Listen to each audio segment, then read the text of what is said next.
Y hace un rato Fer Silveira nos contaba que vamos a desarrollar, entre otros temas, los últimos movimientos entre el Congreso y el Poder Ejecutivo, reuniones a nivel del oficialismo y de los sectores que colaboran también, pero esto es un anticipo de nuevos capítulos que vamos a tener en el Congreso en los próximos días. ¿Habrá finalmente sesiones extraordinarias? ¿Logrará el gobierno el consenso, incluso con Unión por la Patria, para suspender o poner fin a las primarias abiertas y simultáneas? Se lo vamos a preguntar a Leopoldo Moró, diputado nacional de Unión por la Patria, que está en comunicación telefónica con nosotros. ¿Cómo anda, Moró? Mariano Martín y el equipo de Palo y Zanahoria los saludamos. ¿Qué tal? Bien, un gusto en estar con ustedes. Gracias por atenderlos, diputado. ¿Qué cree usted que va a suceder finalmente con las extraordinarias o qué pulso han tenido de los contactos que eventualmente puedan establecer a nivel parlamentario con el gobierno? Nosotros no tenemos en este momento ningún contacto a nivel parlamentario con el gobierno y tampoco estamos ni por cerca entusiasmados por tenerlo, porque el gobierno unilateralmente ya decidió un temario para extraordinarias que es horrible, porque es un temario típico de la casta, de la rosca política. Es una vergüenza, un bochorno que hoy se haya convocado una reunión para tratar de una agenda para el Parlamento que básicamente tiene que ver con los acuerdos o las decisiones que se están tomando entre la Libertad Avanza y el macrismo para llegar a un frente común. En función de esas circunstancias necesitan modificar ya sobre el desarrollo del año electoral leyes electorales, cosa que nunca ha ocurrido en los últimos 40 años de democracia. Ha sido una tradición no modificar los regímenes electorales durante el año electoral, pero peor todavía es que están intentando llevar adelante la proscripción a cara descubierta, porque ya ni siquiera se escudan detrás del pretexto de ficha limpia de Cristina Fernández de Kirchner, porque es un proyecto que es aún más gravoso, más proscriptivo que el anterior que intentaron tratar el año pasado, y que además contiene, constitucionalidades de toda naturaleza, como lo vienen diciendo constitucionalistas, que muchos de ellos ni siquiera están cerca del justicialismo, como es el caso de las publicaciones que hoy se conocieron de Manuel Garrido y de tantos otros constitucionalistas, a los que se van a ir sumando seguramente en el paso de los días muchos más, porque efectivamente el intento de proscripción de Cristina Kirchner tiene un parecido enorme, por ejemplo, con la proscripción que intentó el gobierno militar de Lanuse llevar a la práctica y lo logró contra Perón en 1972. Así que nosotros no tenemos nada que ver con este temario de extraordinarias. No queremos prestarnos al juego de un temario que sabemos de antemano que va a transformar al Congreso en una especie de circo romano, mientras que en el palco el gobierno sigue la festichola de la bicicleta financiera y pretende que el Congreso, desacreditando la política y la democracia, se desangre en una lucha de gladiadores que es inevitable si se intenta llevar adelante un proyecto de proscripción. Van a transformar esa sesión en un chiquero. Diputado, ¿qué prevención, qué expectativa tiene usted de ese eventual debate? La verdad que el gobierno nos ha sorprendido en varias oportunidades consiguiendo mayorías circunstanciales, la sanción de leyes que parecían de imposible aprobación en el Congreso. Ahora avanza con un proyecto de ficha limpia, al cual inicialmente le dio la espalda, logró reconvertirlo de otro modo. ¿Cuál cree que va a ser el desenlace en el Congreso? Va a ser un desenlace impredecible si es que llegan a constituir quórum. Yo creo que no lo van a conseguir, porque reitero, el proyecto es cada vez más proscriptivo, pero además es groseramente proscriptivo, porque ni siquiera ya se podría denominar de ficha limpia, porque está más sucio que una papa. Es un proyecto, por ejemplo, que abre el camino a la proscripción de Cristina y a la habilitación de Cuadra con cualquier candidatura que se le ocurra a lo largo del 2025.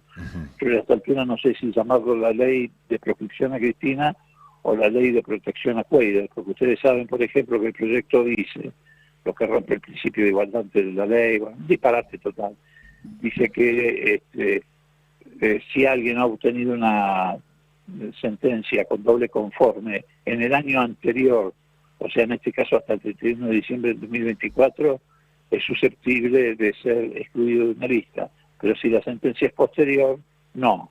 Y resulta que Cuéllar fue pescado en un delito en flagrancia, pero con esta circunstancia podría ser candidato a lo largo del 2025, aún con una sentencia, si es que avanzara el proceso que tiene en su mano la doctora Arroyo Salgado. Es una vergüenza. Entonces, ¿cómo puede terminar una sesión así? Nadie lo sabe, si es que hay la sesión. Moró, ¿qué tal? Fernando Silveira, buenas tardes. ¿Qué decís, Fernando? Bueno, ahí el gobierno terminó la reunión recién con los bloques dialoguistas y pusieron 6 de febrero, fecha tentativa para tratar la eliminación o suspensión de las PASO. El gobierno está con la eliminación. ¿Hay ya una posición tomada del bloque de Unión por la Patria? Te reitero, nuestra posición es que no estamos de acuerdo con este temario, que vamos a hacer lo imposible para que este temario no avance, porque es un temario, te reitero, es ajeno a la voluntad y a las necesidades de la gente. Si quieren hacer prensas entre ellos, que las hagan. Si quieren cruzarse carpetazos, como ha ocurrido en este último tiempo, para ver quién se posiciona mejor para hacer las listas, que lo hagan entre ellos.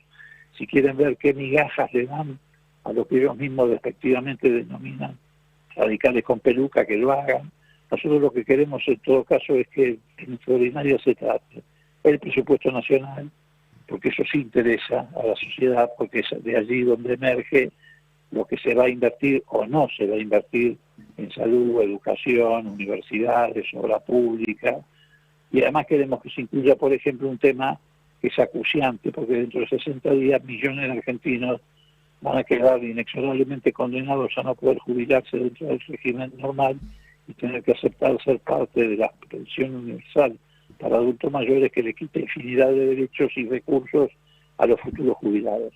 Así que fuera de este temario, a nosotros el temario no nos interesa, ni vamos a hacer ningún esfuerzo para que haya extraordinarias para tratar este temario. Claro, yo entiendo que no van a aportar al quórum, pero en caso de que lo consiga el oficialismo y se llegue a una votación, ¿habrá alguna posición de Unión por la Patria o dejará libertad de acción? No, nosotros no dejamos nunca libertad de acción. Siempre tenemos posiciones. No está decidido. Debatiremos entre nosotros el tema y adoptaremos una posición. Perfecto. Moro, ¿qué tal? Franco Mierragi lo saluda, ¿cómo está? ¿Qué tal, Franco?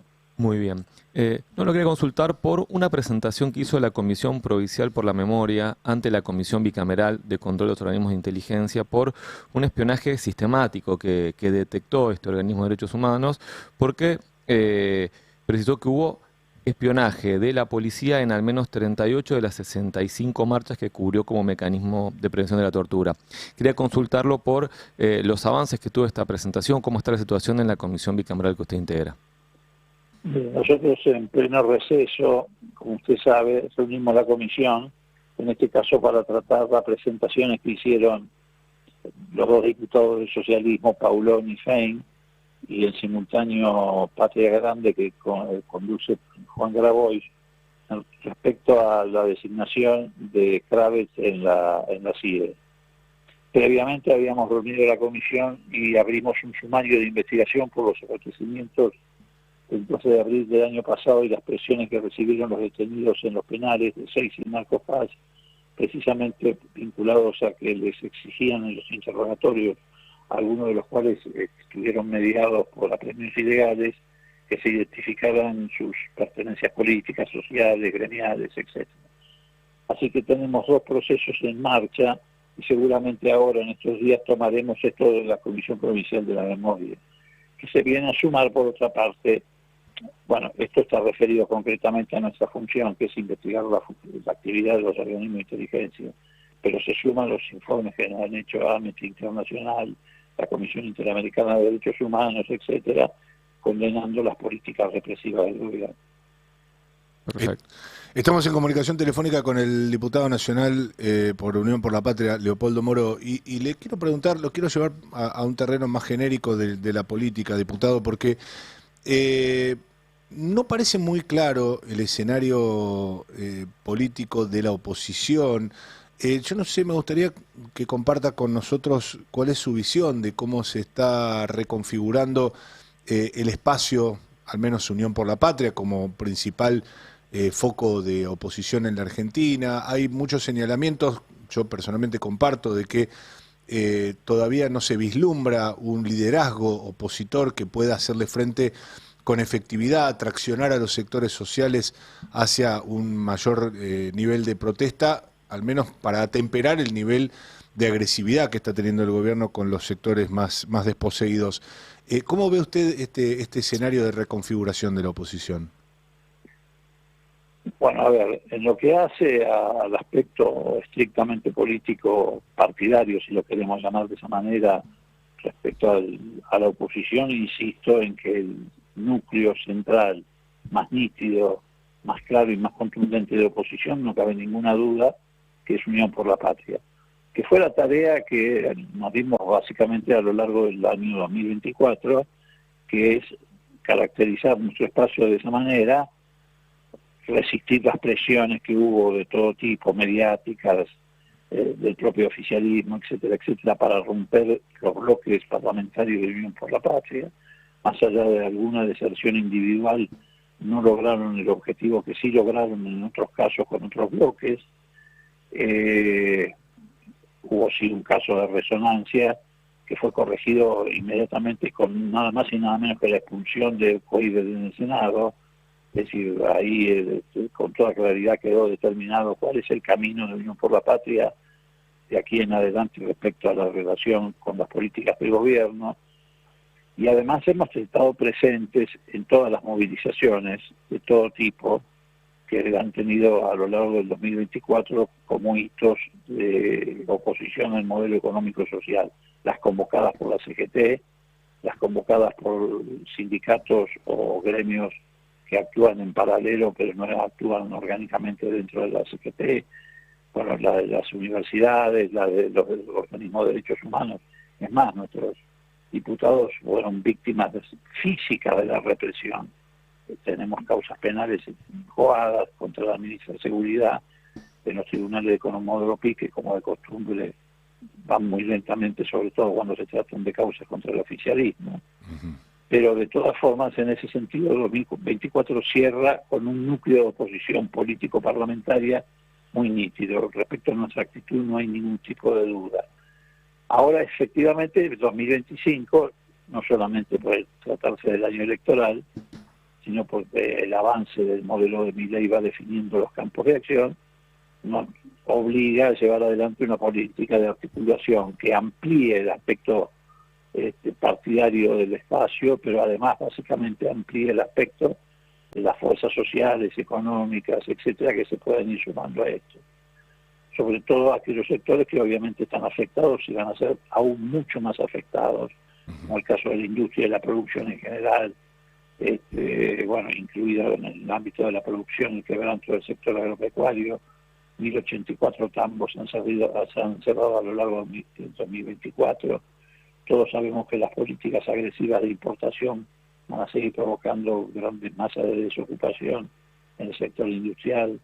Así que bueno, todo eso nosotros tendremos que ir articulándolo con otras fuerzas sociales, con los sindicatos, con los sectores representativos de la cultura, de la educación, de la intelectualidad.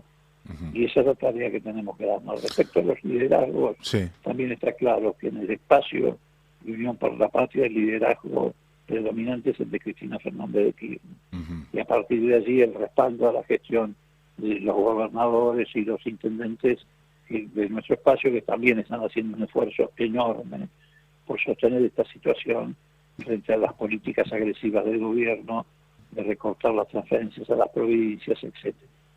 Ahora, diputado Moro, le comparto una inquietud que por lo menos yo percibo. ¿No encierra un problema severo para la oposición y también para los sectores agredidos por el gobierno que están esperando seguramente una acción más coordinada en ese sentido? ¿No es un problema que la principal referencia que usted identifica claramente en Cristina Fernández de Kirchner de la oposición no vaya a ser la persona a candidatearse, la persona a someterse a las urnas en las próximas rondas? Porque si uno parte, por un lado, de las propias declaraciones de Cristina en su momento, cuando dijo no me voy a someter a ser una candidata procesada o con estos impedimentos judiciales, y por otro ahora se suma lo de ficha limpia como para clausurar definitivamente, si se quiere, la posibilidad de una candidatura. ¿No encierra eso una debilidad de origen para ese liderazgo que aspira a coordinar, a concentrar esfuerzos y a temperar el nivel de agresividad del gobierno? A ver, para la derecha seguramente que no, por eso están llevando adelante la política de proscripción. Si no tuvieran miedo acerca de la influencia de Cristina en la sociedad todavía intacta en algunos sentidos, no estarían impulsando esto. Bueno, tampoco hubieran intentado matarla o asesinarla como intentaron. En el caso, ¿no?, del espacio propio, por decirlo de alguna manera, o del espacio que Cristina representa, el hecho de que hace unos años atrás ella haya señalado esa circunstancia en un escenario absolutamente distinto al que hoy estamos viviendo, porque cuando ella dijo lo que dijo respecto a que no se prestaría a ser candidata en una situación de esa naturaleza, no se divisaba en el horizonte ni siquiera por cerca, no solamente el triunfo de Milei, sino el triunfo fundamentalmente cultural y político que lograron estos sectores de la derecha que hay en otros lugares del mundo. Así que el escenario ha cambiado y yo creo que la candidatura de Cristina efectivamente no solamente es la que a la vista causa gran preocupación en la derecha, sino que la que mejor representa, sin lugar a dudas, desde el punto de vista político, electoral y competitivo, a la oposición en la Argentina. Pasando en limpio, ¿usted cree que Cristina debería ser la candidata del espacio en 2027? Es lo que yo creo, sí. ¿Y en 2025 también? No, 2027 no, 2025 sin lugar a dudas. 2027 es otra cosa, yo no estoy discutiendo el 2027. Estoy correcto. hablando del 2025. Es decir, usted vislumbra, al menos a título personal, ¿usted vislumbra una candidatura en qué cargo electivo? Yo creo, en mi opinión política, sí, que ella debe encabezar la lista de diputados nacionales en el año 2025 y gestar, como lo hizo en el 2017 frente al proyecto macrista, un espacio político que después, más adelante, verá de qué manera se configura para las peleas que hay que dar en el futuro. Pero en el 2025 no tengo ninguna duda que ella debería encabezar la lista de diputados nacionales, porque además creo que no es una decisión incluso que esté en sus propias manos. Me parece que está claro que es la sociedad, o por lo menos aquella parte de la sociedad que se siente afectada con estas políticas, la que está de alguna manera viendo en Cristina Kirchner la expresión política de una oposición que tiene que triunfar en las legislativas para poner un freno a este genocidio social. Diputado, le tengo que preguntar, avanzar en esta materia, ¿es una opinión estrictamente personal o es algo que ha charlado usted con la expresidenta, con el entorno de Cristina? No, es una opinión, no diría estrictamente personal, sino estrictamente política, pero sí personal respecto a quien me está emitiendo. No es que yo tenga opiniones personales, tengo opiniones políticas, pero efectivamente no es algo que yo haya debatido ni con ella ni con otros sectores del espacio. Pero, por supuesto, todos asumimos que su voz es una voz calificada dentro del espacio de Unión por la Patria y por eso nos parecía importante consultárselo. Diputado, le agradecemos mucho por estos minutos con nosotros. No, al contrario, gracias a ustedes, que te vayan muy bien. Gracias nuevamente. Hablábamos con el diputado nacional Leopoldo Moró, integra el bloque de Unión por la Patria en el Congreso de la Nación.